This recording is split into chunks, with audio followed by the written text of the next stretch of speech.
High, আমি অনু। তোমরা কি জানো এখন বিষ্ণুপুর কালীবাড়িতে মেলা চলছে? বহুদিন ধরে চলছে এই মেলা। আর প্রায় এখন শেষের দিকে। তোমরা অনেকেই হয়তো এসেছো, আবার অনেকেই হয়তো আসোনি। তবে যারা আসোনি তারা অবশ্যই আসবে, এসে পুজো দিয়ে যাবে মায়ের কাছে আর মেলা ঘুরে যাবে। যদি আমার ভিডিও দেখে থাকো তাহলে জানবে WPর এক্সাম দিতে গিয়ে আমি এই মন্দিরে ঢুকেছিলাম। আর আজকে আমি মন্দিরের ক্লিপস আর নিতে পারিনি। তো চলো আজকে মেলাটা তোমাদেরকে ঘুরে দেখাই। মেলার মধ্যে ঢুকে যাই, আর এত বড় মেলা! সত্যি কথা বলতে আমি আজ ফার্স্ট টাইমই গেলাম বিষ্ণুপুর কালীবাড়ির মেলা দেখতে। বাড়ির কাছে থাকা সত্ত্বেও আমি কখনো যাইনি।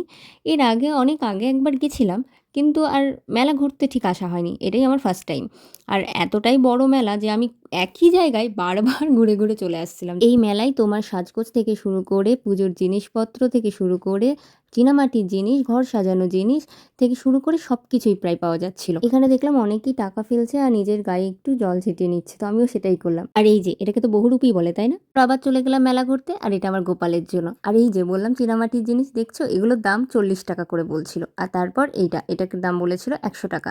তারপর কানের, এটা তো কিনতেই হবে। প্রচুর কানের কিনেছি, এই ভিডিওটা আর দেখাচ্ছি না, পরে তোমাদের দেখাবো। আর এইটা আমার সব থেকে ভালো লেগেছে, কাঁসার গয়না। এখানে প্রত্যেকটা জিনিস কিন্তু বেশ সুন্দর ছিল, আর এগুলো রং নাকি খুব একটা ওঠে না। তো ওখান থেকে মায়ের জন্য একটা মালাও নিয়েছি, পরে তোমাদের ভিডিওতে দেখিয়ে দেবো। তারপর চলে গেলাম খাওয়ার স্টলে। খাওয়ার ভিডিও খুব একটা নিতে পারিনি, তবে খেয়েছি আমরা ফুচকা, পাপড়ি চাট, মোমো, আইসক্রিম, তারপরে ঘুগনি, তাছাড়াও খেয়েছি পটেটো রোল, আরও অনেক কিছু। তারপর এই যে এইগুলো। তবে এখানেই শেষ নয়, গেছিলাম আরও একটা জায়গায়, সেটা নেক্সট ভিডিওতে দেখাবো। আজ এতটুকুই, আজ টাটা।